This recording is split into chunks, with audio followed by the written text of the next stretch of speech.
Hello student, welcome to my channel. My NCERT and engineering classes. Today we are studying physics class 9 chapter 2 force and laws of motion part 1. Before starting the chapter, we know about what is force. A push or pull acting on a body is known as force. For example,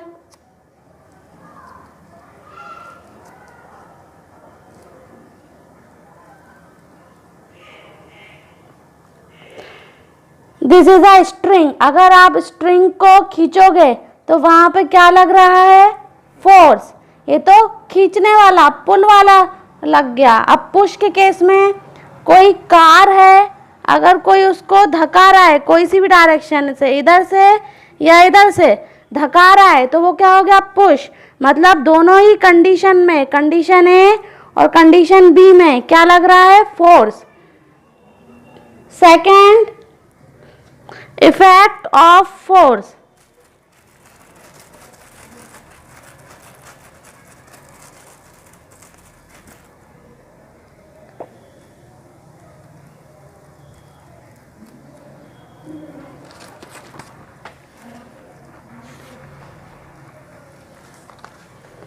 effect of force मतलब force के प्रभाव से बहुत सारी चीजों में change आ सकता है. सब like it can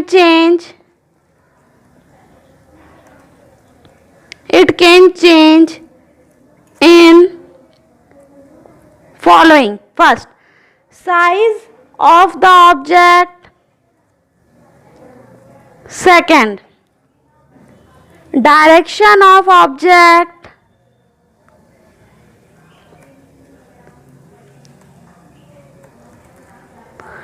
Third, shape of object.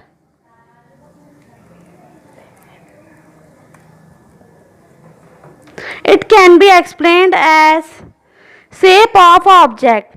Suppose for example आपने एक बलून लिया या एक सॉफ्ट बॉल ली, उसको अगर आप प्रेस करोगे, उसके ऊपर फोर्स को अप्लाई करोगे तो क्या होगा? उसका शेप चेंज हो जाएगा. मीन्स ये वाला इफेक्ट होगा.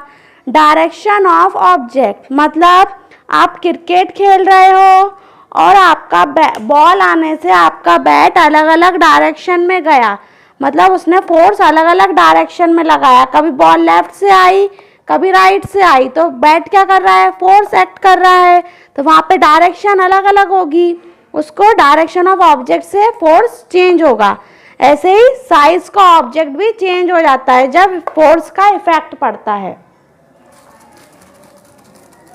I hope all of you understand.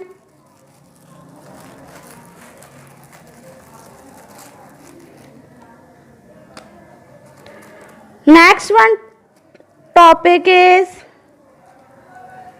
types of force. In physics there are two types of force: balanced force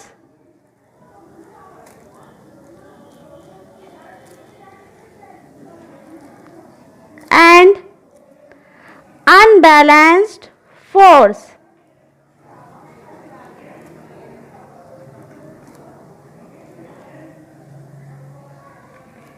First one is balanced force. When two forces of equal magnitude but acting in opposite direction on an object simultaneously, then the object continue in its state of rest or of uniform motion in a straight line. Such forces acting on a object are known as balanced force. Means जब दो force रहेंगे F1 and F2, दोनों का magnitude equal रहेगा, but उस पर जो net force लगेगा Here the word net force means sum of all the forces, means F1 plus F2 equals to 0. तो उस पे जो उस ऑब्जेक्ट पे जो नेट फोर्स लगेगा वो 0 होगा, तो वो वाला फोर्स क्या होगा, बैलेंस्ड फोर्स रहेगा, और दोनों ही फोर्स अपोजिट डायरेक्शन में रहेंगे. अपन एक एग्जाम्पल से समझेंगे. Example of balanced force. Suppose आपके पास एक टेबल है और उस टेबल पे आपने एक मेटल बॉक्स रख के रखा है और फोर्स लगे हैं. अभी मैंने बताया था बैलेंस्ड फोर्स में फोर्स किस डायरेक्शन में रहते हैं, अपोजिट डायरेक्शन में. मींस फोर्स 1 अगर इस डायरेक्शन में है तो फोर्स 2 क्या होगा, उसके अपोजिट, उस तरफ. ये फोर्स 2 उसके अपोजिट डायरेक्शन में है. और आपने क्या बोला था, नेट फोर्स मतलब जो सम ऑफ फोर्स रहेगा वो क्या रहेगा, 0. मतलब F1 और F2 क्या होंगे उस कंडीशन पे, बराबर, मतलब कि उनकी मैग्नीट्यूड सेम हो गई.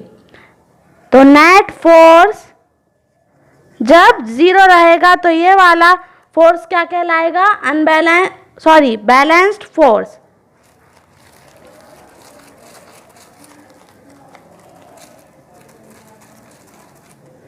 Second force is unbalanced force. Unbalance force में क्या होगा, जो फोर्स इक्वल नहीं होगा. अब इक्वल कैसे नहीं होगा वो मैं आपको एग्जाम्पल में बताऊंगी, बट उसके पहले आप स्टेटमेंट सुनो. स्टेटमेंट क्या होगा, when two forces of unequal magnitude act in opposite direction on an object simultaneously, then the object moves in the direction of a large force. These types of force acting on the object are known as unbalanced force. Statement में समझ में आया होगा. Balanced force में क्या हो रहा था, इक्वल मैग्नीट्यूड हो रहा था, but in case of unbalanced force में क्या होगा, मैग्नीट्यूड इक्वल नहीं होगा. और जो दो फोर्स लगे थे जो नेट फोर्स होगा वो भी 0 नहीं होगा, मतलब कुछ ना कुछ उनका डिफरेंस होगा. F1 माइनस F2 ऐसा, नहीं तो फिर F2 माइनस F1, कुछ ना कुछ अंतर होगा. वो कैसे होगा, let's see the example. In example में हम एक टेबल पर सेम केस है, बस अपन को फोर्स की डायरेक्शन चेंज करना है. टेबल पर हमने वुडन बॉक्स रखा. अब यहाँ पे भी फोर्स रखेंगे, लेकिन क्या था, अनबैलेंस्ड फोर्स, मतलब जो बराबर नहीं होगा. अब बराबर नहीं होगा तो जल्दी से एग्जाम्पल कौन सा आया, तोल तराजू वाला. एक नीचे होगा और अनबैलेंस है तो तोल तराजू का एग्जाम्पल लो. एक ऊपर रहता है और एक नीचे रहता है. मीन्स एक फोर्स हमारा ये मेटल बॉक्स के धागे से लगेगा तो एक फोर्स हमारा ऊपर रहेगा क्योंकि इसमें कम वजन है, और एक हमारा नीचे रहेगा क्योंकि इसका मास है, सपोज इसका मास है 1 kg और इसका मास है 1.5 और 2 kg, कुछ भी मान सकते हो इससे ज़्यादा. तो ये वाला आप सब्जी खरीदते हो तो जो ज़्यादा वजन होता है वो नीचे हो जाता है, ऊपर वाला कम वजन वाला ऊपर. अब जो ब्लॉक है, ब्लॉक किधर मूव करेगा, तो ब्लॉक मूव टूवर्ड्स M2, या इसको फोर्स 2 बोलेंगे, इसको फोर्स 1 अप्लाई बोलेंगे. ठीक है. Means in this case unbalanced force के केस में F2 is greater than F1. क्यों, बिकॉज F2 में जो मास रखा था उसका वजन ज़्यादा था F1 से. इन unbalanced force, the net force acting on an object is not 0. देख ही रहे होगे F1 और F2 जीरो नहीं होगा, क्यों? क्योंकि कुछ ना कुछ वजन तो होगा ही मास का। whenever unbalanced force acting on it. Remember these points. When balanced force act on a body at rest, it remains at rest. When balanced force act on a moving body, it continues to move in the same direction with same speed.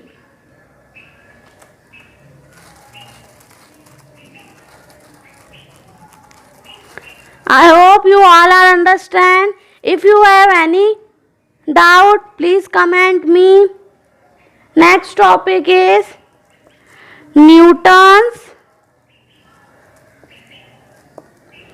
laws of motion.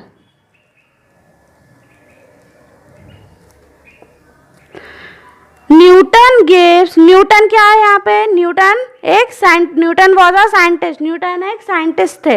Newton gives 3 laws of motion named as first law of motion,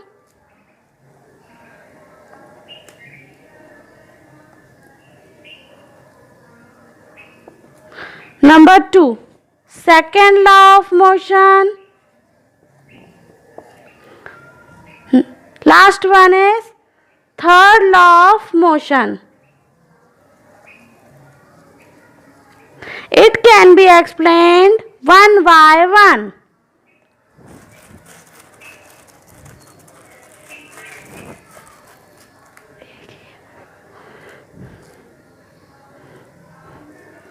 First law of motion. First law of motion को अपन एक example से समझेंगे।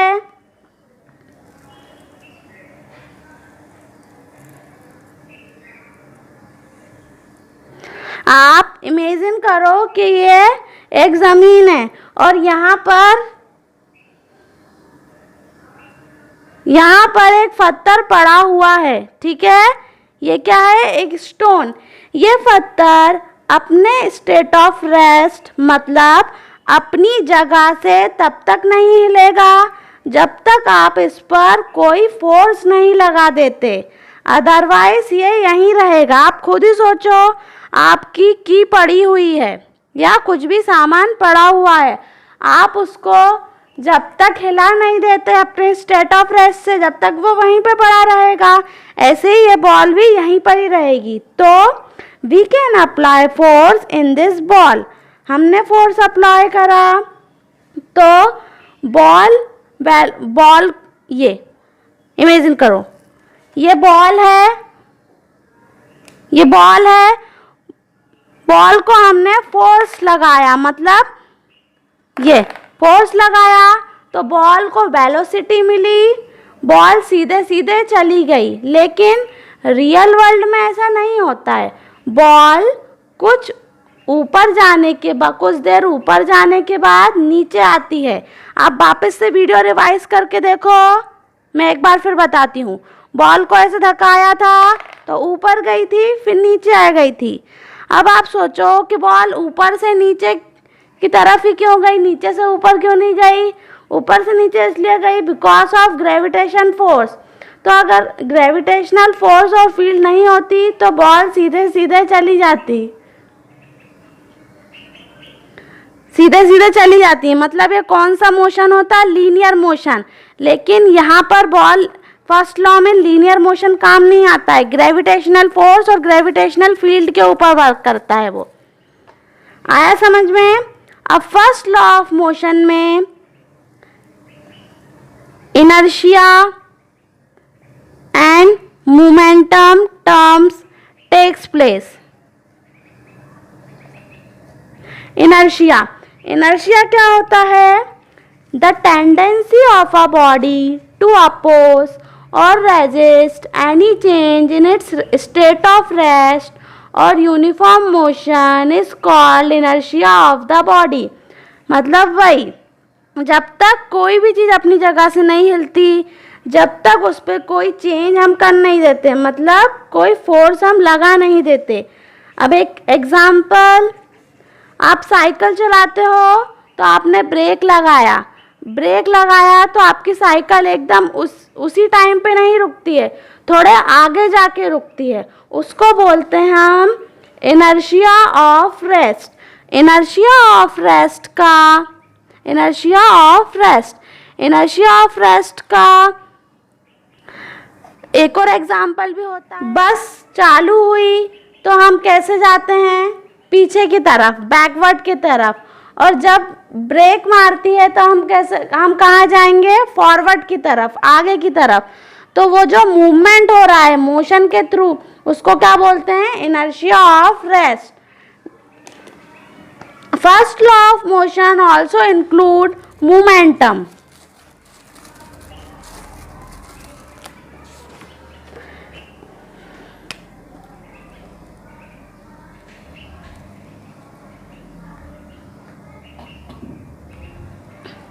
Momentum of a body is equal to the product of mass of the body and the velocity of the body. Momentum किसके equal होता है, आपकी body का product multiply by आपकी बॉडी की velocity.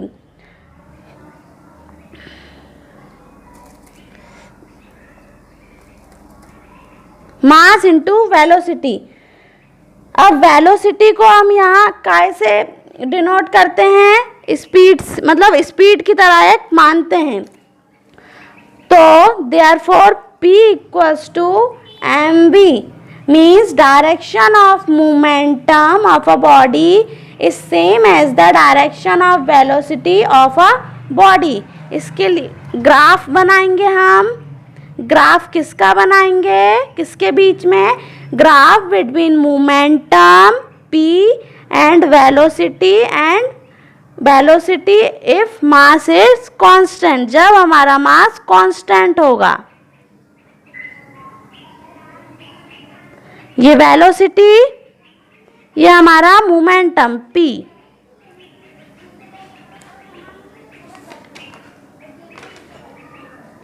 Unit of momentum is kilogram meter second inverse 1. Thank you students. If you अगर आपको मेरा वीडियो अच्छा लगा तो उसको आप सब्सक्राइब करें, और कोई डाउट हो तो आप मुझे कमेंट बॉक्स में मैसेज कर सकते हैं। अगर इसके आगे अपन कंटिन्यू करेंगे पार्ट 2 में, ये पार्ट 1 है, पार्ट 2 में अपन कंटिन्यू करेंगे। Subscribe my channel and like. Thank you.